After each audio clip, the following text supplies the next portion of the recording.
அண்மை செய்தியாக பார்த்து வருகிறோம்.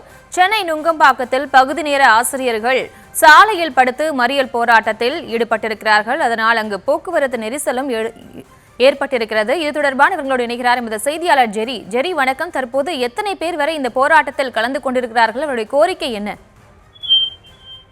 வணக்கம்.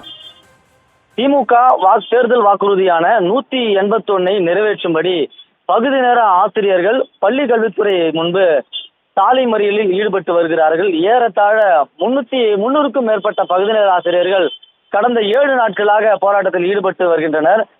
திமுக அரசை கண்டித்து இன்றைக்கு சாலை மறியலில் ஈடுபட்டு வருகிறார்கள். அதாவது 2021ஆம் ஆண்டு திமுக தேர்தல் வாக்குறுதி எண் 181 படி ஆட்சிக்கு வந்தால் பகுதி நேர ஆசிரியர்களுக்கு பணி நிரந்தரம் என உறுதியளித்திருந்தனர். 13 ஆண்டு காலமாக தொடர்ந்து பகுதி நேர பணியில் இருந்து வரும் தங்களுக்கு 12,500 ரூபாய் ஊதியம் மட்டுமே உள்ளதாகவும், இதன் காரணமாக வாழ்வாதாரம் மிகவும் பாதிக்கப்பட்டு வருவதாகவும் குமருகின்றனர் பகுதி நேர ஆசிரியர்கள். தொடர்ந்து 7வது நாளாக சென்னை நுங்கம்பாக்கத்தில் இருக்கக்கூடிய பள்ளி கல்வித்துறை அலுவலகத்தில் எதிர்ப்புறத்தில் 350க்கும் மேற்பட்ட பகுதி நேர ஆசிரியர்கள் போராட்டத்தில் ஈடுபட்டு வருகிறார்கள். தமிழக அரசு பள்ளி கல்வியில் உடற்கல்வியல், ஓவியம், கணினி, இசை, தோட்டக்கலை, கட்டடக்கலை, வாழ்வியல் நெறி உள்ளிட்ட பாடங்கள் நடத்த 2012 பகுதி நேர ஆசிரியர்கள் நியமிக்கப்பட்டனர். இவர்களுக்கு தற்பொழுது 12,500 ரூபாய் ஊதியமாக வழங்கப்பட்டு வருகிறது.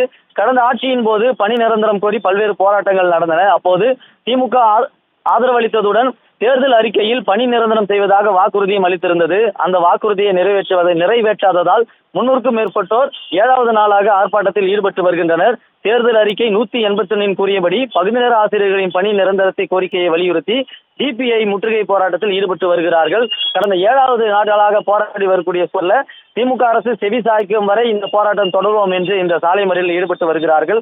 சாலை மறியலில் ஈடுபட்டு வருவதால இப்பகுதியில கிட்டத்தட்ட ஒரு 15-20 நிமிடங்களாக போக்குவரத்து நெரிசல் ஏற்பட்டு வருகிறது.